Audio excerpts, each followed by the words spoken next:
apertura ligeramente alcista de Wall Street permitía que mejorara algo la situación en las bolsas europeas, que se recortara la cuantía de ese descenso, pero vemos que ahora mismo comienzan otra vez las dudas en Wall Street con esos recortes a esta hora, cuando pues pasa un minuto de las 3 de la tarde. Alberto, ¿qué opinión, qué impresión tienen ustedes de lo que pasaba ayer, de lo que está pasando? Bueno, yo creo que los problemas de fondo siguen siendo los mismos, ¿no? Que el mercado coge excusas, cada día hay una excusa distinta, ¿no?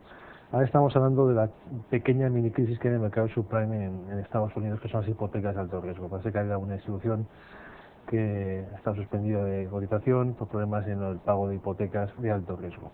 Yo creo que esto hay que tampoco alarmarse en exceso, ¿no? De esto no se puede ver que tengamos un problema de crisis de liquidez a nivel mundial. El mercado de hipotecas de alto riesgo de Estados Unidos es aproximadamente un 6% del total de hipotecas que están en el mercado.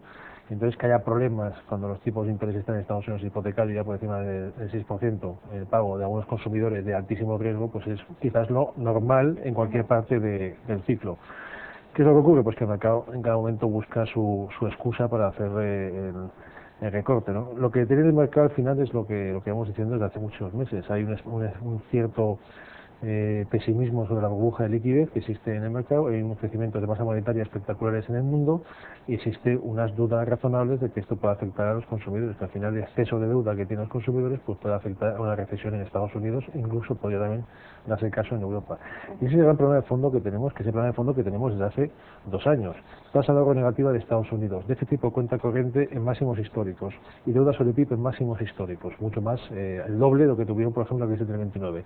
Son 3 problemas que llevan en la economía americana los últimos 2 años y son lo que luego origina todo lo que está ocurriendo. Yo me gustaría decir que yo no creo que los mercados tengan que caer un 2,5% porque tengamos un problema con un banco en Estados Unidos. O sea, yo creo que es una excusa, quizás están sobre reaccionando.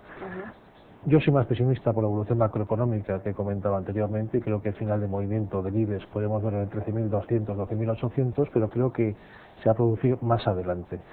Yo creo que quizás ahora pues tengamos un rebote, creo que esto va a ser un pequeño susto y nada más, pero al final del movimiento probablemente sea más abajo, pero quizás sea allá por los meses de mayo, junio.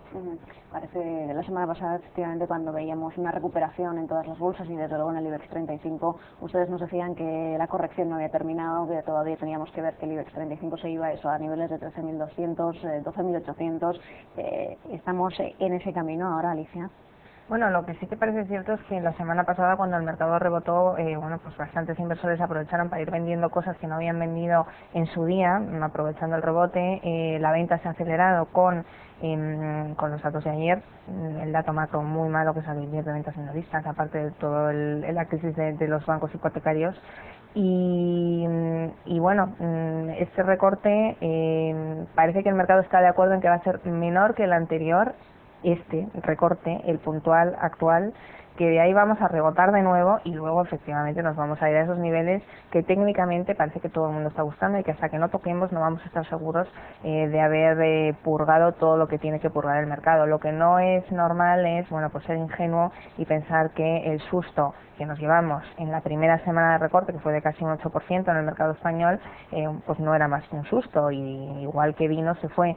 Estamos en una situación muy similar a la del año pasado, en el mes de mayo, provocada quizá por otros problemas, pero el año pasado tardamos un mes y medio aproximadamente en tocar mínimos. Es verdad que los momentos de gran volatilidad duraron unas pocas semanas, pero luego, hasta que el mercado rebotó, pasó tiempo, y además hizo falta ver que los resultados empresariales, en este caso fueron los del segundo trimestre en Estados Unidos, eran muy fuertes. Hizo falta ver que la tensión geopolítica se estaba arreglando o relajando, que fue lo que ocurrió en el mes de julio, que la Fed, si bien no iba a bajar tipos, parecía que tampoco iba a continuar subiéndolos, que era lo que preocupaba en ese momento, y quizás necesitamos más información en estos momentos para saber cómo actuar. Entre tanto, lo natural es actuar con cautela, y eso yo creo que es lo que está haciendo el mercado. Los inversores están vendiendo posiciones de riesgo cuando el mercado se lo permite con rebotes, pero también hay cosas que se están quedando en unos precios muy atractivos, valores de alta calidad, y cuando alcanzan precios determinados el inversor entra y compra estos valores. Ahora hablaremos de valores concretos. Antes hablábamos de que efectivamente el año pasado había también un recorte parecido, que luego bueno, pues tardábamos cierto tiempo en recuperar, pero verdaderamente la recuperación luego era muy espectacular. ¿Creen ustedes que podemos sacar la conclusión de que eso va a ser exactamente lo mismo que va a pasar ahora? Es decir, ¿pueden los inversores pensar que bueno, pues ya llegará lo bueno, que estamos purgando para luego subir con más fuerza? Bueno, la recuperación del año pasado fue del 35% desde los niveles que tocamos mínimos y empezó aproximadamente en julio-agosto, ¿no? Sería el 35% de los niveles mínimos. La pregunta de hoy que hacerse es si el 14.000, prácticamente el 15.000 puntos que hemos en el IBEX, ese es el máximo que hemos visto en una temporada larga o no. Y yo creo que por el momento va a ser un máximo que lo vamos a tener durante cierto tiempo.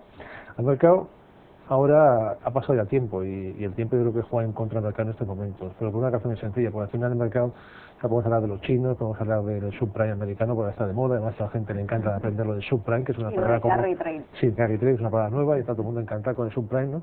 Pero aquí lo que importa son los beneficios y la macroeconomía, y no el cuenta de hoja cuando se mira la bolsa en el largo plazo. Y los beneficios corren en contra de la bolsa en estos momentos. Yo creo que a partir de los siguientes trimestres vamos a empezar a ver datos de resultados peores de lo esperado. Ya las revisiones que hemos tenido en Estados Unidos de los beneficios cada vez son menores, solamente hay una revisión del 7% positiva de las compañías del S&P 500 frente a una media de 11% que estábamos teniendo. Y yo creo que esas son las noticias negativas que poco a poco el mercado se va a ir enfrentando. Y luego yo creo que en estos momentos hay una distorsión francamente divertida, que yo creo que nadie tiene muy claro si estamos empezando una recesión económica o estamos empezando una reaceleración. O sea, yo creo que hay un debate que es francamente interesante. Yo creo que el tema de menores beneficios, menores tasas de crecimiento de beneficios y sorpresas negativas va a pesar en los próximos meses.